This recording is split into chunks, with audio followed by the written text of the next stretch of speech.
आज की बात अब हर शाम सोमवार से शुक्रवार 8:30 बजे से।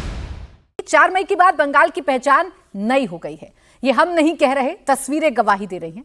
35 साल तक लेफ्ट और 15 साल तक जहां टीएमसी ने राज किया, वहां अब बीजेपी की सत्ता है। पीएम मोदी कोलकाता की रेड रोड पर जब योग करते दिखे तो पूरा देश हतप्रभ रह गया। ये नए बंगाल का आगाज है। पूरी दुनिया जहां योग दिवस मना रही है तो इसके ब्रांड एम्बेसडर मोदी कोलकाता में योग के आसन करते दिखे, सबको योग सिखाते भी दिखे। पीएम ने जिस रेड रोड पर योग किया उसका इतिहास भी हमें याद रखना चाहिए। ये वही सड़क है जहां कभी नमाजियों का हुजूम बैठा करता था। नमाज की इस रेड रोड की पहचान हुआ करती थी, लेकिन सत्ता परिवर्तन के बाद कोलकाता की ये रेड रोड भी अब बदल चुकी है। पीएम मोदी बंगाल दौरे पर हैं। वो खासकर योग दिवस सेलिब्रेट करने यहां पहुंचे। आज सुबह उन्होंने उसी ऐतिहासिक रेड रोड पर योग किया जहां नमाज हुआ करती थी। पीएम ने आज इस मौके पर स्वामी दयानंद सरस्वती से लेकर रामकृष्ण परमहंस तक सबके योगदान का जिक्र भी किया। धीरे धीरे श्वास छोड़ते हुए धीरे धीरे श्वास भरते हुए सामान्य स्थिति में फिर दिखे।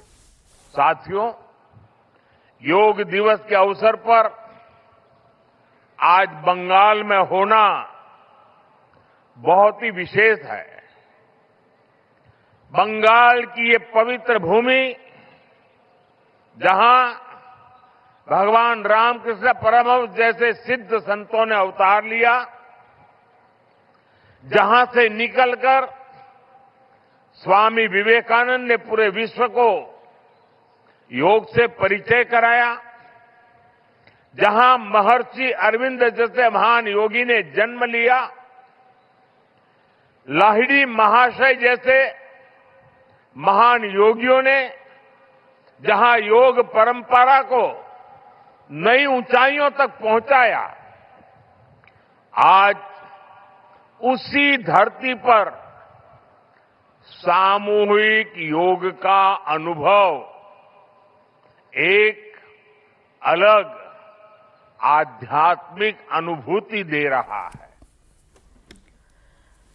अब देखिए, प्रधानमंत्री नरेंद्र मोदी बंगाल कल पहुंच गए थे। आज जो बच्चे योग कर रहे थे उनको सही योग सिखाते हुए भी प्रधानमंत्री नजर आए। लेकिन ये दो तस्वीर आप देखिए, जिस बंगाल में बदलाव की बात हम कर रहे हैं उसकी दो तस्वीर आपके सामने हैं। पहले जब टीएमसी का राज था तो रेड रोड पर नमाजियों का हुजूम रहता था। इस बार ऐसा नहीं था, अलग इंतजाम किया गया था, परेड ग्राउंड में इंतजाम किया गया था नमाजियों के लिए। और आज उसी रेड रोड पर योग दिवस मनाया गया है। आज योग दिवस में शामिल हुए हैं प्रधानमंत्री नरेंद्र मोदी। प्रधानमंत्री नरेंद्र मोदी ने जिक्र करते हुए जो बातें कही बंगाल के बारे में, वो यही कही कि अगर बंगाल में टीएमसी की सत्ता रहती तो ये पाकिस्तान का हिस्सा हो जाता। बंगाल में घुसपैठियों को लगातार जगह मिल रही थी, घुसपैठियों के लिए जमीन तैयार की जा रही थी, जिसके लिए सत्ता परिवर्तन बड़ा जरूरी था। पश्चिम बंगाल के गौरवशाली इतिहास का जिक्र प्रधानमंत्री ने किया और कहा कि ये गौरव पिछली सरकारों ने छीन लिया था, लेकिन आज बंगाल कांग्रेस, टीएमसी और लेफ्ट की बेड़ियों से आजाद हो गया है। बंगाल अब खुली हवा में सांस ले रहा है। पीएम ने साफ कहा कि अब इतिहास की गलतियां दोहराई नहीं जाएंगी। जब बंगाल को पाकिस्तान में मिलाने की साजिश हो रही थी तब कांग्रेस ने घुटने टेक दिए थे। अब इतिहास की वो गलतियां दोहराई नहीं जाएगी। अब पश्चिम बंग दिवस से प्रेरणा लेकर नया इतिहास रचा जाएगा। जब पूरे बंगाल को पाकिस्तान का हिस्सा बनाए जाने की कोशिशें हो रही थी तो कांग्रेस उन षड्यंत्रकारियों के सामने घुटने टेके पड़ी थी। और यही वो समय था जब डॉक्टर श्यामा प्रसाद मुखर्जी ने उसके खिलाफ आवाज उठाई। साथियों, बंगाल में दशकों तक पहले लेफ्ट और फिर टीएमसी ने जो गड्ढे बनाए, उन्हें भरने के लिए डबल इंजन सरकार ने सुपर फास्ट स्पीड से काम करना शुरू कर दिया है। बंगाल की हवा में अब एक नई ताजगी है। यहां के कण कण से एक नई खुशबू आ रही है।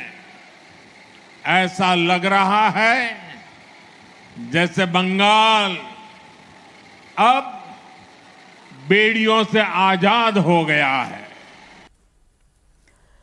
तो प्रधानमंत्री जो कह रहे हैं वो सिर्फ कहने वाली बात नहीं है। जो तस्वीर आ रही है पश्चिम बंगाल से वो तो बदलाव की ही तस्वीरें हैं। जहां योग दिवस पर रेड रोड की तस्वीर आपने देखी, जहां आपको योग करते हुए लोग नजर आ रहे थे। इस रेड रोड का जो इतिहास है वो हमने आपको बताया, इसकी तस्वीरें भी हमने दिखाई। और यही बदलाव बंगाल के लिए जरूरी था, ये बीजेपी ने बताया और इसकी कामयाबी बीजेपी को चुनावों में भी मिली है।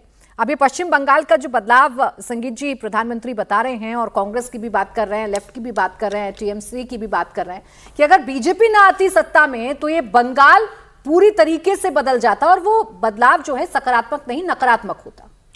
देखिए, प्रधानमंत्री ने एक तो इतिहास की तरफ हम लोगों का ध्यान खींचा, और जिसे हम लोग कम ही जानते हैं कि ये पूरा जो बंगाल था, मुस्लिम लीग चाहती थी कि ये पाकिस्तान का हिस्सा बन जाए, और बंगाल पर 2 रेजोल्यूशन पास किए गए थे। एक तो जो मुस्लिम डोमिनेटेड एरिया था उसमें बंगाल लेजिस्लेटिव असेंबली के लोगों ने इस पाकिस्तान में मिलने की बात की थी, और एक जो हिंदू डोमिनेटेड था उन्होंने उसकी अलग बैठक की और उसमें उन्होंने भारत में मिलने की बात की थी। तो इसीलिए कहा जाता है पार्टीशन विद इन पार्टीशन, यानी कि जब पार्टीशन हो रहा था तो उसमें पार्टीशन करके जो बंगाल आप देख रहे हैं उसे भारत में बचाने का काम जो है उस श्यामा प्रसाद मुखर्जी ने किया, पंडित नेहरू ने नहीं किया था, और उस श्यामा प्रसाद के योगदान को हम भुला करके छोड़ दिए हैं। तो एक तो बात जिसकी तरफ उन्होंने इशारा किया। दूसरी बात, प्रधानमंत्री जी ने, आपको ध्यान होगा कि जब BL संतोष जी जब चुनाव में हम लोग ये भारतीय जनता पार्टी जा रही थी, तो BL संतोष जी ने एक चीज़ कहा था कि ये चुनाव सिर्फ राजनीतिक बदलाव के लिए नहीं है, ये भारत की सभ्यता, भारत की संस्कृति, भारत के आध्यात्म जिसका केंद्र बंगाल रहा है उसको बचाने का भी है।